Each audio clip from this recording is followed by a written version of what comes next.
Hey, how we doing out there, guys? So we're going to talk today a little bit about our defensive concepts and how to approach setting up a defensive position or a defensive scheme. So I had a guy send us a message on the YouTube channel asking us specifically if entry tactics within a house or within a building are completely unbeatable, or how to go about that. So now, at the risk of getting myself in trouble for giving some guy tips on how to beat a SWAT incursion into his house, I'll say that on its face with that question, absolutely not. Urban terrain and entry style tactics are the tactics expected to take the most casualties of anything that we do in warfare. Take, for example, a typical SWAT action is probably going to involve a minimum of 6 to 8 officers making an entry on typically one guy, maybe 2 guys. Or look at when Deb Group took down UBL in Pakistan.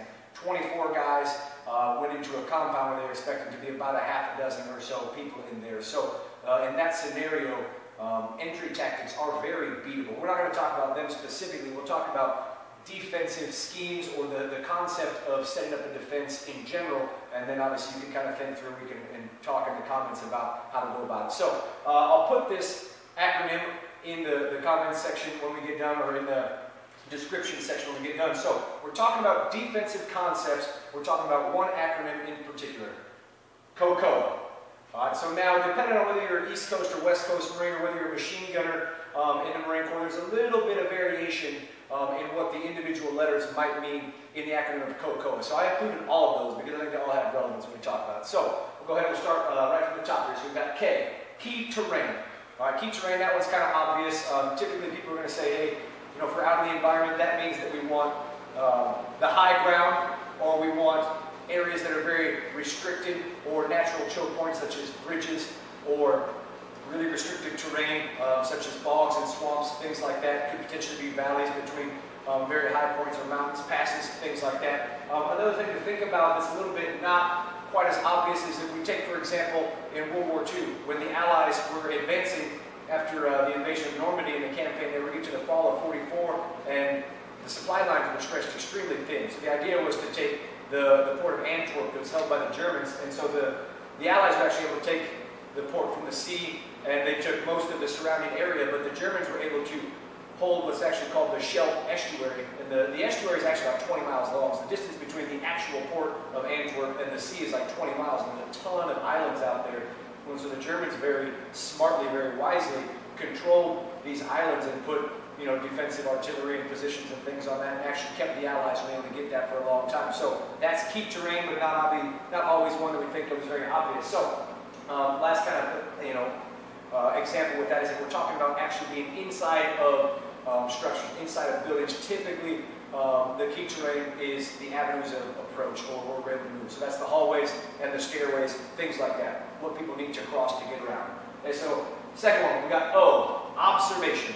So we want to control places where we get observation on the enemy, and at the same time either eliminate or somehow destroy, take down areas where they can get observation on us. Quite obviously, we want to see them coming, see their preparation, see their movement, see their planning, see their organization, so we can respond to it, and we want to therefore eliminate the enemy having that ability to do it to us. All right, the first C, cover and concealment. All right, kind of obvious one there. So cover, as we know, cover provides physical protection against incoming fire, whether we're talking small arms or artillery, IDF, things like that. All right, so that's sandbags, that's digging into the ground, that's bunkers, other such things like that, HESCO barriers, whatever we're talking about. So cover, physical protection, and concealment, all right, preventing observation. So if we get dug into this really good defensive position, we don't want the enemy to be able to just see, hey, here's all our strong points, here's our trenches, here's where all of our guys are at, here we keep our reserve, our supplies, all that stuff. We want to conceal that, that way they don't have that in their back pocket when they're planning, so they have to kind of guess or make potentially fatal mistakes when they attack us. Second C,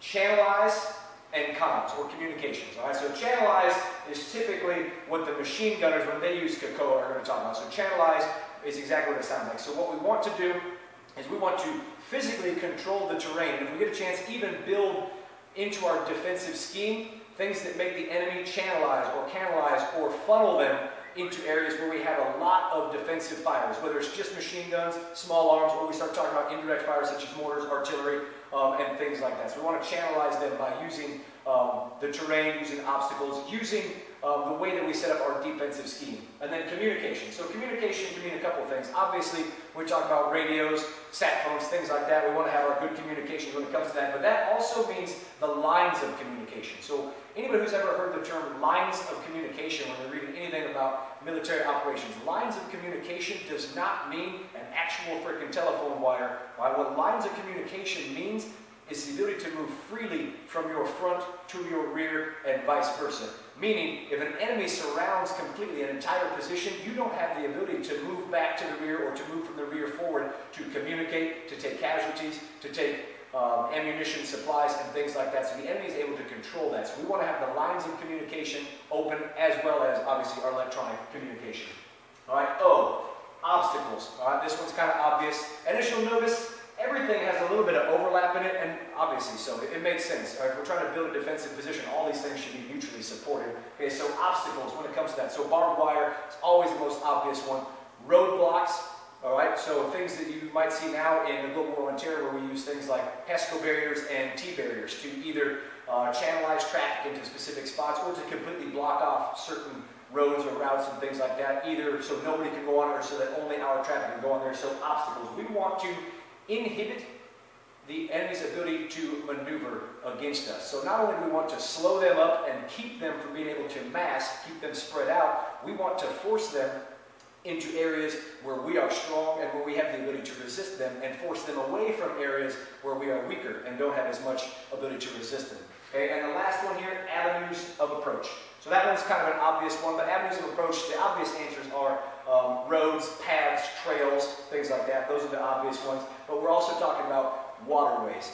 We need to control areas where we might have a lot of traffic going if we're talking in a larger scheme. For example, if we take World War II, we're talking about the English Channel. That needed to be an area of control before we could launch Operation Overlord, because you can't have enemy submarines and ships in there attacking troop carriers, things like that. Or if we talk about, for example, the Korean War, we need to control the Yalu River in the north between North Korea and China, where most of the supplies and troops coming from China had to come across. So we want to control avenues of approach, we want to control stuff like that. And we talk about being an urban environment, so it's not only streets and particular alleyways and stuff like that, but inside of structures, the avenues of approach are obviously the doorways or the gates into a particular compound and the hallways / stairways that people are going to be in, where they're going to have to move across a lot. So remember, talking defensive schemes, if you guys got more questions, you want to talk more in depth, put in the comments. That's what it's open for. This is talking about a very general scheme on stuff. Remember, everything here is definitely interrelated. That's why there's a lot of crossover. So remember, guys, only the hits count, and you can never miss fast enough to catch one.